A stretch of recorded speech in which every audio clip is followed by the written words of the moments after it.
अस्सलाम वालेकुम नाज़रीन, हाईटेक न्यूज के नेशनल और इंटरनेशनल खबरों में आपका खैर मकदम है। मैं हूं नेहा खान। नजर डालते हैं आज की अहम खबरों पर। बीजेपी के सीनियर लीडर लाल कृष्ण आडवाणी को हिंदुस्तान के आला तरीन शहरी एजाज भारत रत्न से सरफराज किया जाएगा।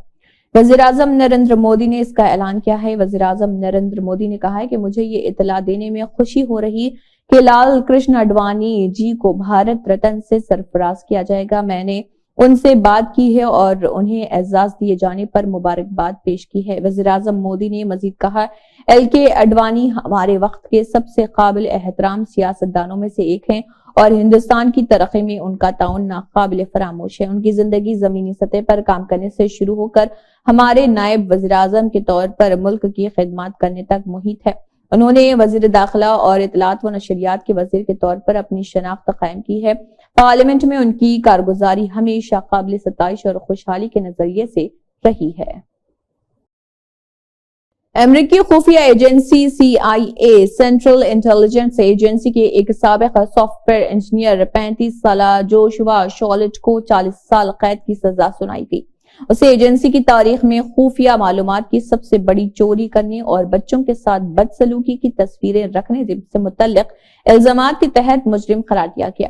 अमेरिकी डिस्ट्रिक्ट जज जैसी फर्मर ने 40 साल की सजा जासूसी, कंप्यूटर हैकिंग, तौहीन अदालत, FBI को झूठे बयान देने और चाइल्ड पोर्नोग्राफी के जुर्म में सुनाई है।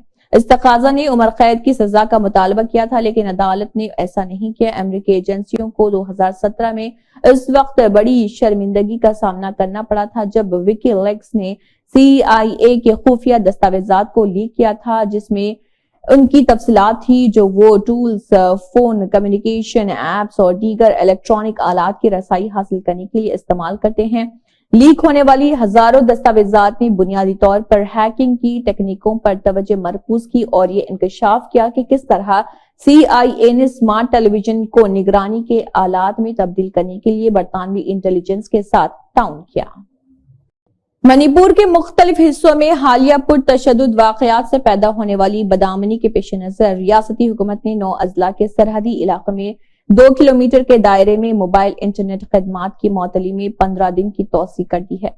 चीफ सेक्रेटरी विनीत जोशी के जारी करदा हुक्म के मुताबिक 9 अजला, जिनमें वादी और पहाड़ी दोनों इलाके शामिल हैं, चंदेल, काकचंग, चौराचंदपुर, बिष्णुपुर, कांगपोकपी, इम्फाल वेस्ट, धोबल, टेंगनोपाल और इम्फाल ईस्ट हैं। हुक्मनामे में कहा गया है कि रियासती हुकूमत ने अमन व अमान की मौजूदा सूरत हाल का जायजा लेने के बाद और पिछले 15 दिन के दौरान इंटरनेट की मअतली के मामूल के ऑपरेशन के साथ इसके मुमकिना ताउन का जायजा लेने के बाद बैंड स्टिक पर मोबाइल टावर्स की तनसीब को रोकने का फैसला किया। 9 अजला की सरहदों पर ऑपरेशन की मअतली जारी रखने का फैसला किया गया।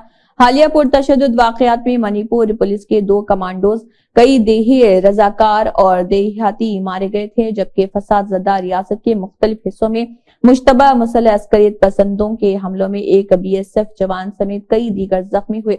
तकरीबन 8 महीने के बाद मणिपुर हुकूमत ने गुज़िश्ता साल 3 दिसंबर को रियासत के बड़े हिस्सों से मोबाइल इंटरनेट खदमात पर पाबंदी हटा दी थी।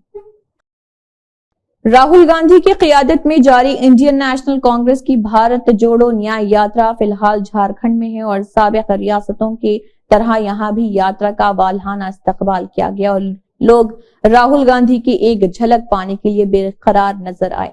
ख्याल रहे कि झारखंड में इस यात्रा का दूसरा दिन रहा और गोड़ा में एक जलसे से खिताब करते हुए कांग्रेस लीडर राहुल गांधी ने कहा है कि बीजेपी मुल्क में नफरत फैलाने का काम कर रही और वो लोगों को मुत्तहिद करने का काम कर रहे हैं। मुल्क में नौजवानों, किसानों और कमजोर तबकात के साथ नाइंसाफी हो रही। राहुल गांधी ने कहा, बीजेपी मुल्क में नफरत फैला रही। इस सफर का मकसद इस नफरत को खत्म करना है। हम यहाँ इसके खिलाफ एहतजाज करने आए हैं। हम सबको मुत्तहिद करना चाहिए और बीजेपी एक जात से दूसरी जात से लड़ा रही है, एक मजहब को दूसरे मजहब से लड़ाना, और हम यहाँ सबको मुत्तहिद करने के लिए आए हैं। मुल्क भर में गरीब और कमजोर तबकात के साथ नाइंसाफी हो रही, नौजवानों और किसानों के साथ नाइंसाफी हो रही। अखिल भारत हिंदू महासभा ने दुनिया के अजायबात में से एक ताजमहल में सालाना उर्स मुनक्किद करने के खिलाफ यहाँ की अदालत में अर्जी दायर की है।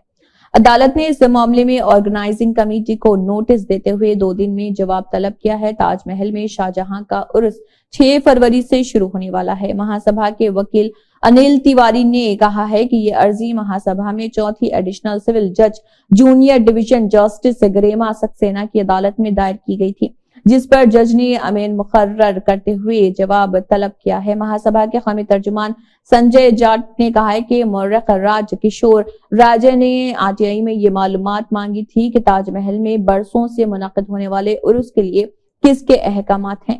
جواب ملا کہ عرس کے لیے نہ مغلوں کی طرف سے، نہ انگریزوں کی طرف سے، نہ حکومت ہند کی طرف سے کوئی حکم آیا ہے۔